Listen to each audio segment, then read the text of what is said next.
लेकिन अब मैं कुछ ऐसे उज़र ज़िक्र करूँगा कि जिसकी वजह से रोज़ा छोड़ने की भी इजाज़त है। दो अल्लाह ने ज़िक्र किए हैं, वमन काना मरीज़न, जो तुम में से मरीज़ है, औ अला सफ़रिन, या वो मुसाफिर है, फ़इद्दतुम मिन अय्यामिन उख़र, वो बाद के दिनों में उसकी कज़ा कर ले।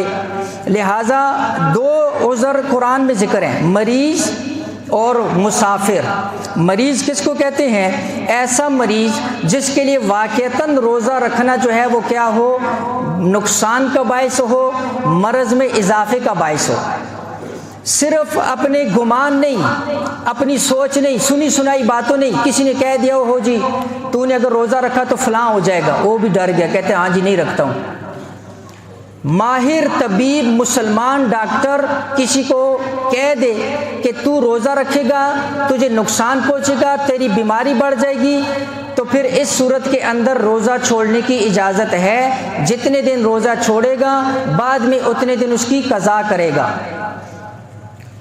सेहत के बाद कज़ा है, फ़ौरन फ़िदिया नहीं देना है, फ़िदिये का मसला आगे आ रहा है। लिहाजा दूसरा उज़र बुढ़ापे की वजह से, कोई आदमी इतना बूढ़ा हो गया है कि ऐसा बुढ़ापा कि जिसकी वजह से जो है वो रोज़ा फ़िलहाल नहीं रख सकता है, तो इसको भी रोज़ा छोड़ने की इजाज़त है।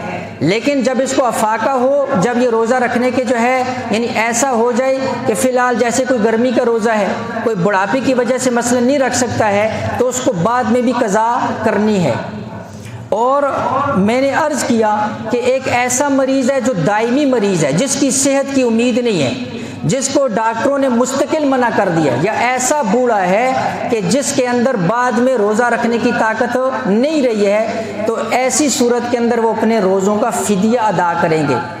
और एक रोज़े का फ़िदिया एक सदक़तुल फ़ितर है, और इस वक्त सदक़तुल फ़ितर गंदम के हिसाब से 300 रुपये मुकर्रर किया गया है। लिहाजा ऐसा दायमी मरीज़ तो वो रमज़ान के बाद या रमज़ान से पहले पहले जो है ना जी, रमज़ान के अंदर ही वो एडवांस में पहले भी अदा कर सकता है। ऐसा बंदा जिसको सेहत की उम्मीद नहीं है, जो अपनी सेहत से नाउमीद हो चुका है, ये बार बार मैं इसको दोहरा रहा हूँ। असल मसला ये होता है कि मसला बयान करना भी बड़ा मसला है।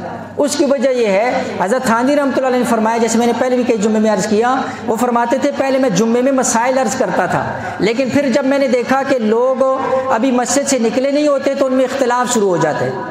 अब इसी तरह मैंने पिछले जुम्मे निस्फ़ुन नहार शरई का मसला बयान किया, तो उसमें कोई बंदा कहने लगा कि जी आधे दिन से पहले पहले तक जो है ना जी बंदा रोज़ा रख सकता है, यानी वो सहरी के बाद भी उसने ये समझा कि सहरी के बाद भी खाता पीता रहे और 11:30 बजे के बाद वो रोज़ा रखे।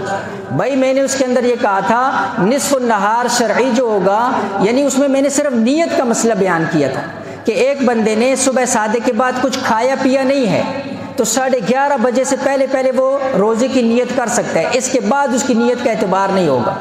मैंने ये मसला अर्ज़ किया था। तो इसलिए गौर से तवज्जो से जो है ना जी मसले को ज़हन के अंदर